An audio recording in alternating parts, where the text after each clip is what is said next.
Hello my friends and welcome again to my video channel. Today we will start a new project, MFJ998, automatic or Antennatuner from MFJ for legal limit, whatever it means, legal limit. According to the data sheet it means 1500 watt in CW and SSB, peak assumed. The owner claims that the frequency indication does not work when a transmitter is connected, because the frequency indication is needed to set automatically the tuner to the preset values which have been derived from previous settings to make the tuning shorter, so it is not necessary always to run through the full routine for looking for the best setting. The settings can be stored according to the frequency, but this does obviously not work. The frequency is not indicated correctly. So let's have a look into the schematic and see what the reason is. The frequency for the display here is fed in to the PIC processor. It's an 18F2520, and there the frequency is fed in and it is counted. It's part of the program of the firmware. So here the frequency has to be connected, and when we go down to the next one, here we see the tuning, automatic tuning. Here we have a connection transmitter. Here's a transmitter connected. This is the directional coupler, forward and reflected power, and this goes to the transmitter pin. Here we have the automatic tuning with the coils, and here with the capacitors. They are switched via relays, and the function for the frequency measurement is here. We have the pin transmitter, that's here, attenuator, some protective diodes, CMOS, and this goes to the pin of the PIC called frequency. The PIC obviously is okay and operates, because all other functions, as we see, display and when I go up and down in the setting of the capacitors, is working. So I assume that the PIC itself is not bad. So we will have a problem here in this chain. This is wake up function. Obviously the PIC gets the information that there's an input signal that it has to tune when here is a signal. So most probably the problem is inside this chain, and we will check it. I've connected my Elecraft K2 transceiver, which produces only 10 watts to the input, and dummy load connected to the output of the tuner. We can see there is some reaction, power indication. I don't understand why it shows 75 watts. This makes only 10 watts, but we see the SWR meter forward reflected is operating. Tune. Okay, did something. Now the power indication is down to somewhat. Nominally this tuner gets active with 5 watts. This has 10 watt, but okay. That's not important. The most important thing is we have here no frequency indication. That's what I wanted to show and to check. So we will open the tuner and look at the circuit for the frequency measurement. This is the inside view of the tuner. Here we have the big coils and capacitors and relays, switching relays. That is the input, and here we have the 2 capacitors in the input for the frequency measurement, which goes directly here to this capacitor. Here we have the CMOS IC, and this is the PIC. And I saw something which I don't like. Someone was in before and did some work. For example here.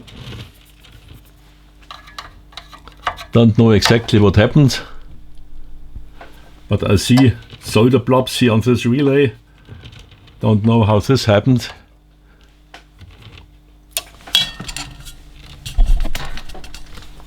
Here. This connection here looks bad. It is bad. Here on this side, there's also a solder blob. Did it fly through the air? I don't know. But the most annoying thing is the attempt to repair this circuit, where I assume that the problem is. I will show you in detail.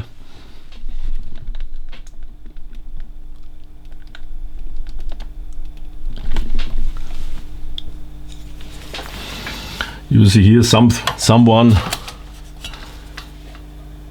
tried to swap this CMOS IC. Here's a resistor missing. Okay, it is specified as NL in the schematic. Obviously it has to be selected under protection. It is a voltage divider R95, R96 in the input, where the signal is coupled in, but there's now no resistor. Can't be. There is a resistor necessary for biasing the CMOS IC for best sensitivity. Here we have the two diodes. I'm not sure whether someone tried to do something. And here we have the PIC again. Not nice. I have to talk to the owner. What happened? Repairing such a mistreated SMD board is not fun. Is not funny. Additionally, I found the famous MFJ quality. Here is a tape which fixes the front panel. Obviously, if the screw here is broken, it is tight, but maybe the plastic inside is broken and someone fixed it with this tape. Oh, okay. It's a solution, but well, the first check is the checking of the power supply.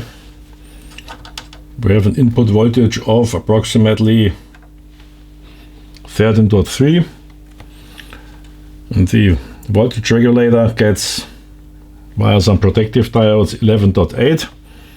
Output voltage is 4.97, which is connected to the CMOS IC, which gets the input frequency,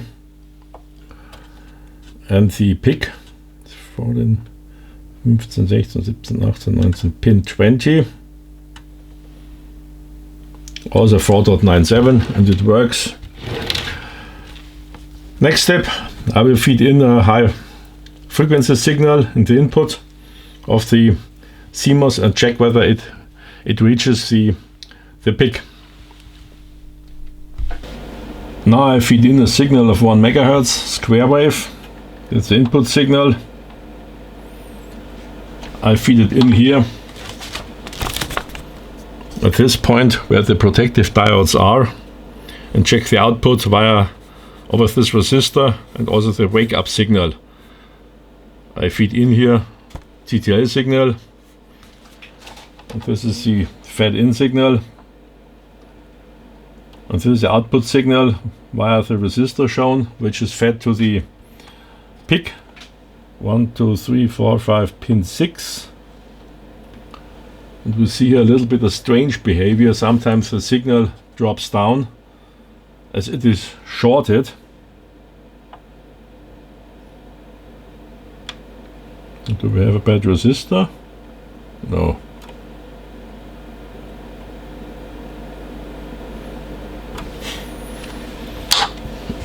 The wake up signal is Q33. This is this resistor, I think. This is a collector pin. No. This is a collector, and when I increase the input voltage, it goes down.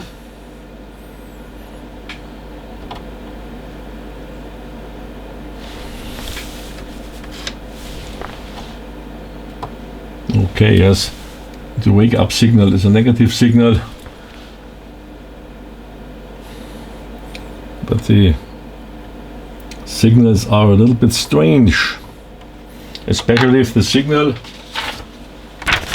behind this resistor, which is fed to the peak called frequency,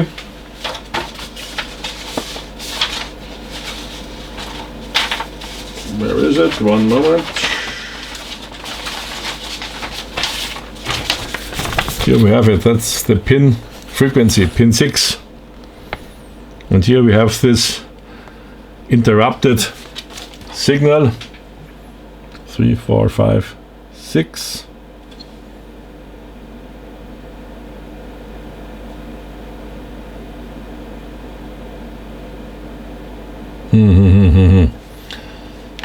Strange. Now I feed in 29 megahertz, 29.00 megahertz, that's the input signal. And here we have the output signal of the CMOS driver, that's okay. And again, 1, 2, 3, 4, 5, 6. We have the signal input on the peak, but we have the same effect.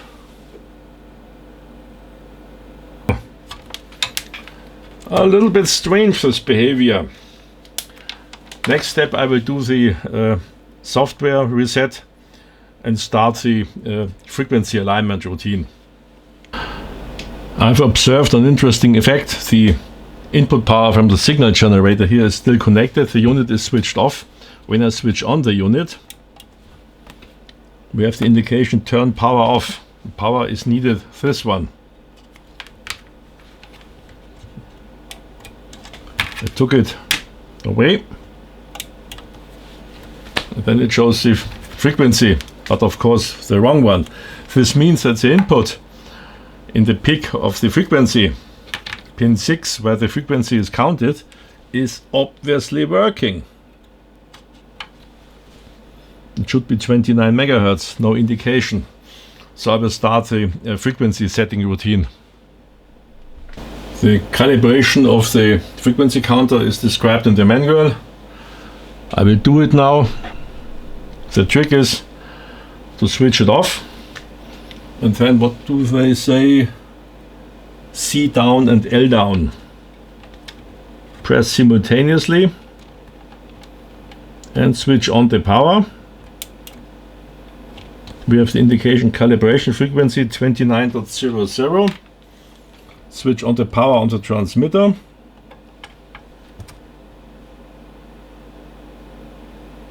Nothing is indicated. Nothing is indicated.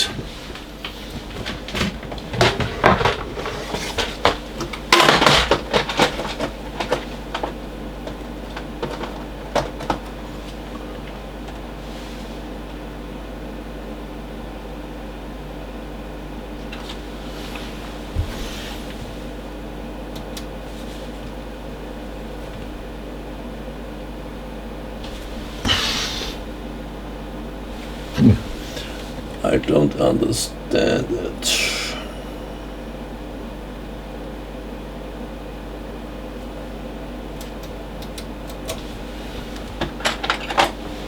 This looks a little bit strange, and here this trimmer.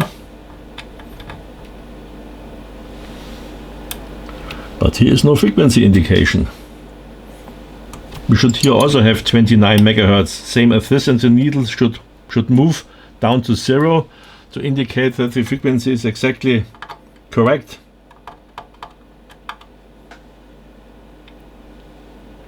But nothing happens.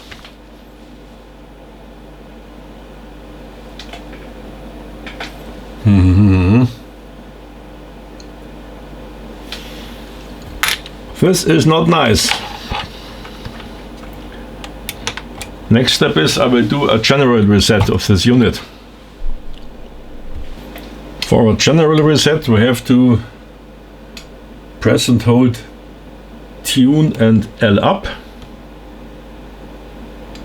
and then switch on. Tune and L up is this one.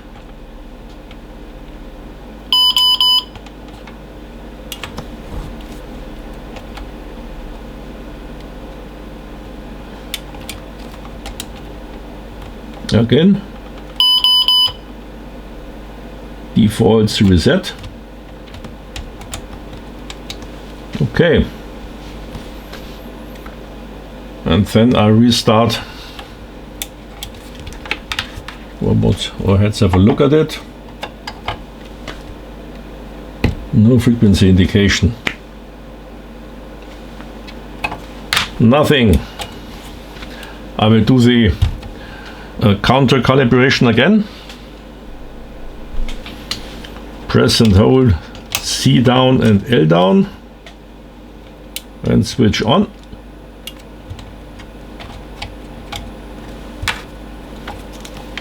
(29 megahertz), okay. Nothing. No reaction. Absolutely no reaction. There should be a frequency indicated. The reset functions and the recalibration of the frequency counter, the routines didn't help, so there's another option to do, to look for a new firmware from the manufacturer side. I downloaded it, have it here, and I will bring it into the tuner.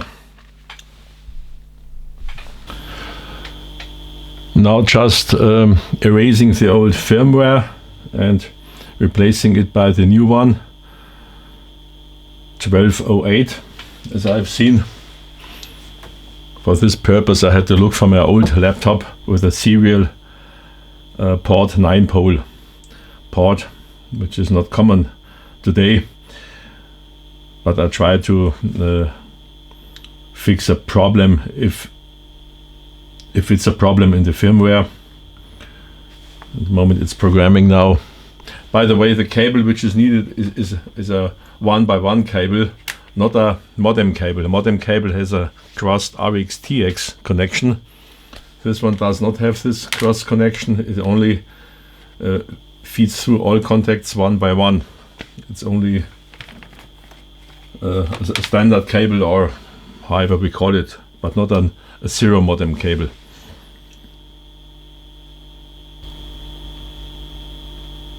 Version 1208.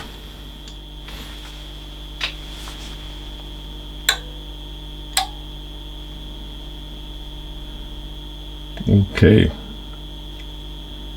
Frequency again 0 megahertz. Okay, there is no input frequency, but I think this update or reinstallation of the firmware was successful.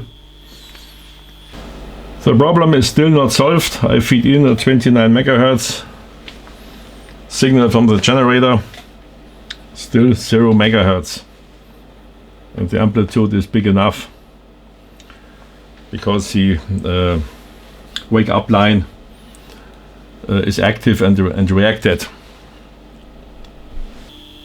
We have seen that the problem is most probably inside the PIC and not in the circuit, in the frequency input circuit, as I assumed first. I tried to contact MFJ to get a new PIC, a programmed PIC, but the company didn't respond. I've heard that this company is maybe going out of business or changing the business. I don't know exactly. Anyhow, there's another solution. I have the firmware and the bootloader, so I bought only the non-programmed PICs. They arrived today. I will swap it with the old PIC in this position here, and then try again the bootloader with a new program, new firmware, and then we will see what happens. When swapping such ICs, always ground the unit and yourself. Of course, this potential has to be the same as this potential. And then be mechanically carefully when prying it out. It's not so easy, it's rather long, with a lot of pins IC. We have an ESD mat here, and now I can use this foam conductive foam to adjust the pins, to bend it a little bit this way. Okay, looks that all pins are slipped into the socket and not have a contact outside. It's okay. Now I switch the power on. Of course, no reaction. But I hope I can get contact with the bootloader.